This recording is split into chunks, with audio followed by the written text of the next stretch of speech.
বৃহৎ পৰিমাণেৰ বন্দুকগুলি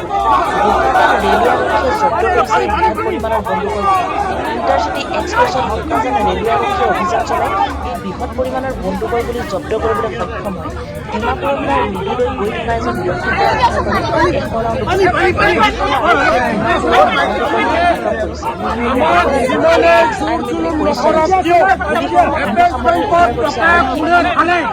তাৰ প্ৰস্তাৱ আমি কৰিমেই দিব লাগিব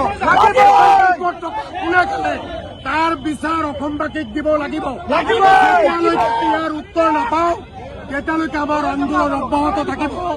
আমি হাজাৰ পুলিচ লগা বাধা দিলেও অসমৰ সম্পদ 21 টকা লুটি সকলৰ